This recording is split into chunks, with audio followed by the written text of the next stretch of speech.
Hello, my friends. Okay, first, let's just address the elephant in the room.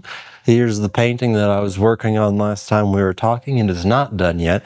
It still has a lot of stuff to be worked on, but I think we're only 2 days post recording the previous video right now, but I had something that was like on my mind, and I just needed to make a video about this to like just get my frustration out and like get the issues that I'm experiencing right now to stop.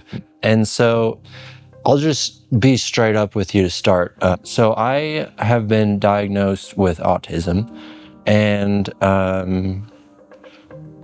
that has proven to be a much more frustrating diagnosis for me than I thought it would be, because I went into this thinking that, yeah, maybe I have it.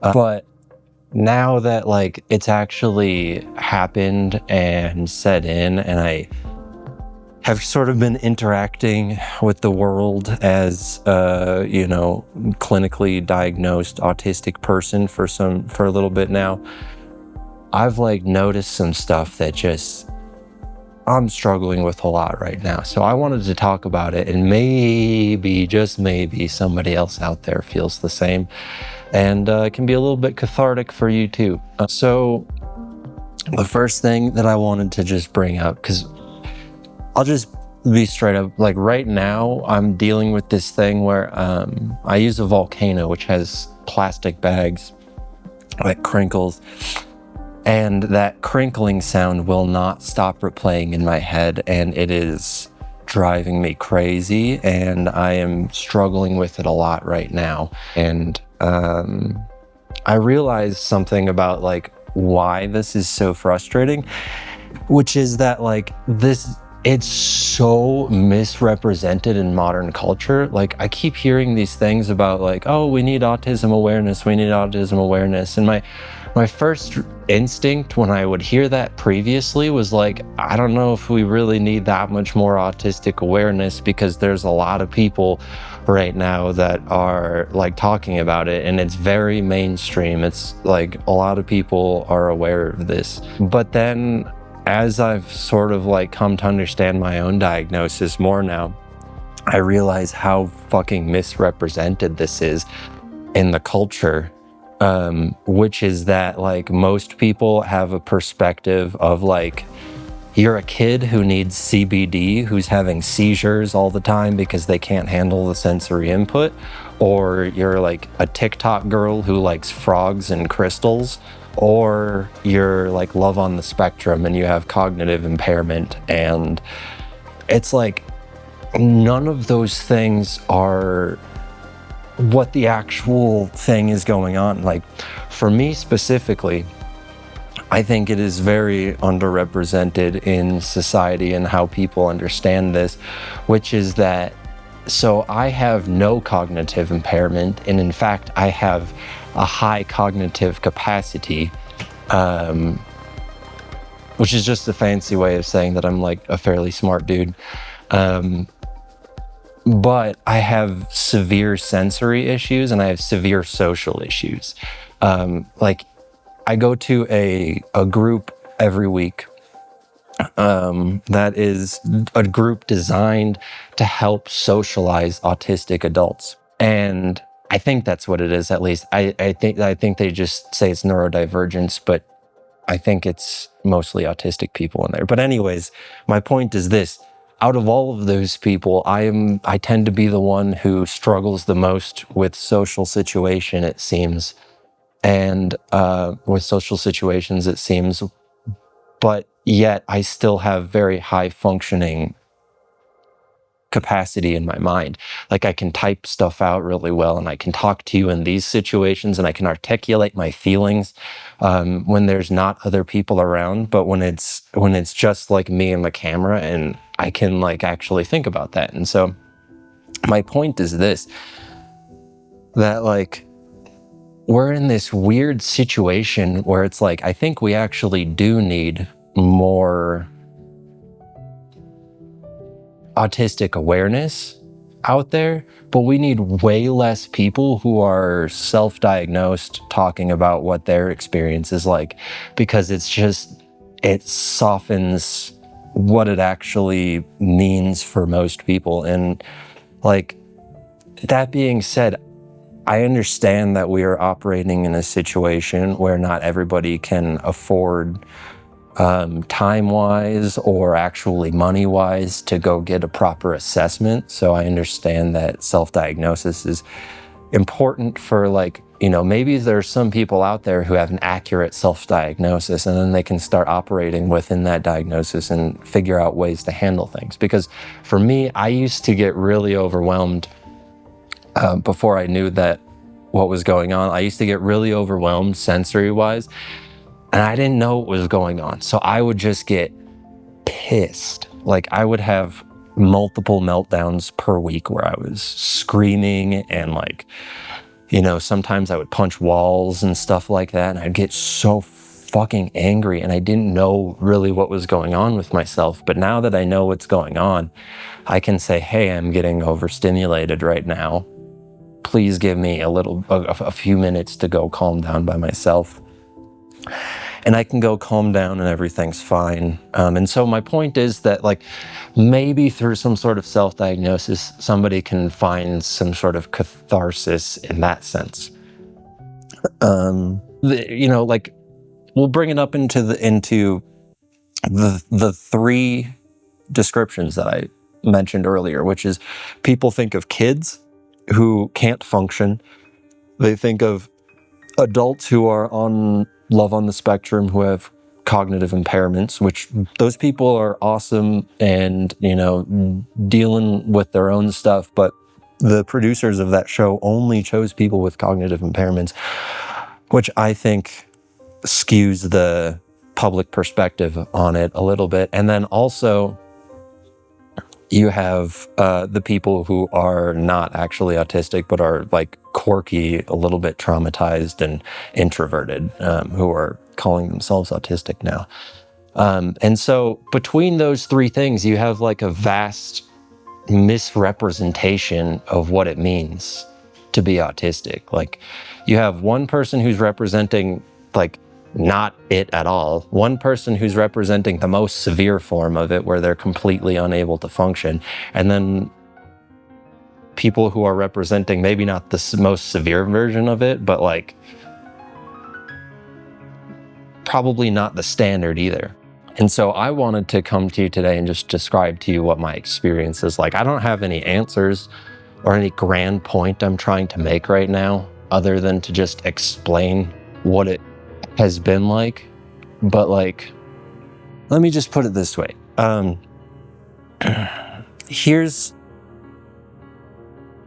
been trying to figure out how to put into words to describe to my wife what it feels like.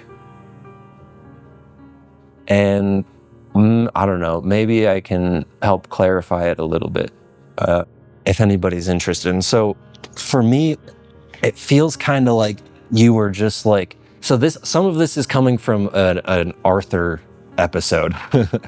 But for me, it feels like basically you crash landed on this planet where, like, everybody is, like, expecting you to act a certain way, but there's no rules written anywhere about it. And so you have no understanding of what the actual rules are, because they seem to switch all the time. And the best thing you can do is observe other people and try to operate within their bounds. But then that requires an extreme amount of computation anytime you're in any sort of social situation. And at the same time, you're dealing with senses that are tuned between 110 to 120% of what is normal for a person to, like, I don't know, 1,000% of what is normal for a person. Like, for the hearing part, it feels like if you've ever looked at an audio meter and looked at, like, when they have the gain turned up way too high, Usually an audio meter will show as you're speaking, it'll kind of go from green to into the yellow, maybe touch the red a little bit and then down. And as you speak, you can kind of see it go up and down. When the gain is turned up way too much, it spikes into the red immediately.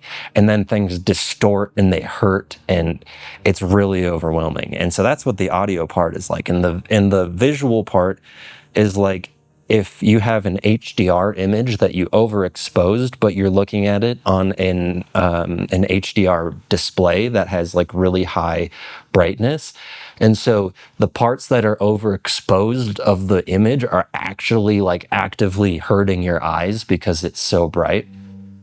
And then the feeling is like imagine you can feel every point on your skin and all of your bones and all of your blood coursing through your body and your heart beating and like every piece of clothing where it's touching your skin and like where you are in space and how you are appearing based on what you're moving like all of that is all happening at once. And then you're trying to figure out, how the fuck do I seem normal? How do I copy these people's social rules that they're operating under? You got to figure them out first, and then you got to copy them.